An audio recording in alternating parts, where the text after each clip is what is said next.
vereadora inscrita, a vereadora Rose Frigeri, com a palavra. Eu nem vou entrar nessa discussão das indicações, porque são tantas também, mas eu quero aqui em que pese, né, nós não termos tido tanta divulgação na imprensa de Caxias e região, eu queria reforçar a importância da Frente Parlamentar em Defesa da Universidade Federal na região Nordeste e noticiar aqui que nós fizemos uma reunião ontem, tinha vários vereadores presentes, né, e vereadoras, e quem não pôde encaminhou assessoria, mas que nós estamos então acertando uma audiência pública que será feita nos próximos dias. Nós estamos fechando as datas, não é tão simples assim conseguir data com o governo federal, que virá uma representação do governo federal e também da URGS, porque nós avaliamos que a partir de agora nós precisamos correr, se agilizar e fazer com que a comunidade ouça quais serão as propostas e que nós começamos a fazer o debate. O que nós sabemos até agora é que terá 60 milhões, 2.800 estudantes atendidos em 2025 e que terá esse núcleo aqui. Mas com certeza, cursos, local e uma série de outras, como vai ser, a partir de que momento nós precisamos aprofundar esse debate.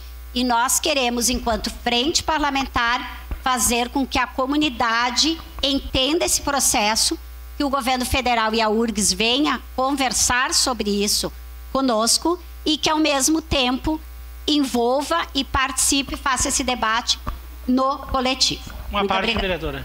Sua parte, vereadora. Bom, vereadora, sobre a questão da fala do vereador Xuxa anteriormente sobre a iluminação, são dois problemas caóticos que nós temos aqui em Caxias. Um que é a saúde, que é um problema crônico. Mas a questão da iluminação, uma coisa tão simples que é uma lâmpada em frente a uma casa. Olha que situação. Ontem eu fui ali, aquele buraco que eu mostrei na rua Luiz Gaviraghi, no São Leopoldo, na rua da igreja, eles foram lá e botaram uns cascalhão lá dentro do buraco. Só que, por incrível que pareça, as duas lâmpadas, que é bem numa esquina, elas estão queimadas.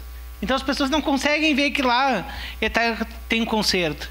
Então olha o problema social que é uma iluminação, né, caótica na cidade. Mas eu quero aproveitar e citar o seu Paulo, que está aqui presente, uma grande liderança lá do bairro Reolon, do Vale da Esperança, que está aqui presente, né, e veio nos visitar aqui, trazer umas demandas lá da região. Obrigado, seu Paulo.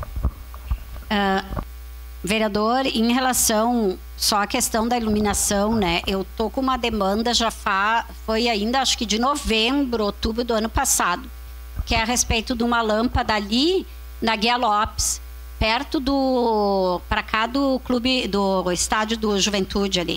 Então não é nem no interior, é na cidade. Ali na Olavo Bilac também, porque às vezes as pessoas até vão lá e trocam, mas continua piscando e queima, porque talvez seja alguma coisa de iluminação mesmo, não só da lâmpada. Então isso realmente é um problema social, porque ali é perigoso, inclusive. A gente sabe o quanto que faz uma diferença tu chegar em casa e estar um pouco iluminado, a rua iluminada, do que tu chegar no escuro. Então acho que isso é uma coisa importante, a gente tem debatido vários momentos, né? E, enfim, vamos seguir cobrando e vendo as indicações que a gente faz. Muito obrigada.